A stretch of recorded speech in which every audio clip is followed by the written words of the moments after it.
Nice to meet you, my friend. We have a present for you. Oh, cool. I'm a good friend of Brad Pickett's, and we thought we'd give you one of these Brad Pickett podcast mugs. How's that feel, hey? Cool. I will get my coffee in this. Look, that's perfect, isn't it? There we go. It's genuinely as a thank you, mate, because obviously the Briones fight fell through for a third time. You've jumped in there. It's a fight you've been after for a little while, and a fight that we're relieved to get because we know that you're going to bring it on Saturday night. Tell us about the build-up and when you got offered the fight, when you got the phone call to say you were actually signed to fight Mr. Pickett on Saturday. So if I'm not wrong, I get a call on Wednesday or Thursday, just letting me know like, hey, this probably happened. Can you get ready? I'm like, I don't think I can get like ready, but I'm ready to take it. So when they called me, I was like, I'm always down for a fight. That's why I try to keep myself always healthy and on shape. And since my last fight, I was been training a lot, so I feel good in the fight. I know I don't get a training camp, but sometimes you don't need the perfect camp. You have to go there and fight. Okay. And what were you actually doing when you got the call? Was it a case of putting down some food and getting ready back into the gym, going for a run, or was it just chilling at home? No, I was training every day. Everybody knows I got surgery like 8 weeks ago, but it was something really small.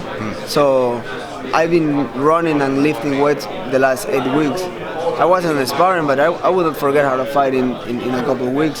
So I'm ready to go, and I'm pretty confident on my skills that I can beat this guy. It's exactly, you say beat this guy. It's his last fight. It's a retirement fight in his hometown. Obviously, the crowd are going to be right behind him and wanting that magical moment. Are you? What's your plan? How are you going to deal with the atmosphere in there? Because he's a local here, he's a legend in the sport, and obviously he's dear to our heart here in the UK.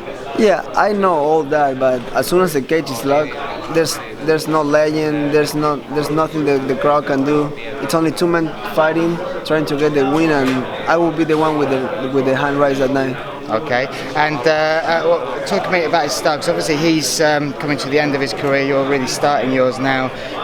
Did you follow him in the sport as you were coming up? Were you aware of him? Was it a fight that you sort of saw?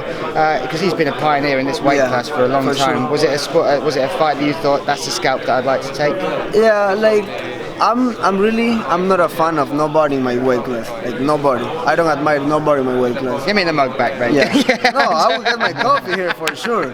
But there's nobody I admire in my weight class because I want to beat these guys. And I remember, like, I talk about this with MMA Junkie, if I'm not wrong. Like when I was a kid, I remember watching he fighting against Demetrius. There was just a brawl, like taking each other down, and a big fight. And I was like, okay. I went to the jiu-jitsu gym that night, and I wasn't doing technique. I was just like rolling super hard, just trying to imitate the fight that I saw in the morning. But yeah, if I'm a fan, I'm not a fan of somebody from my weight class. I got a family, I gotta provide, so the cage is going to be locked, and I will try to put him out for sure. Well, we wish you good luck. We thank you again for taking the fight. Thank you, sir. I enjoy it. that. Thank you. Take Anytime. care. Cheers.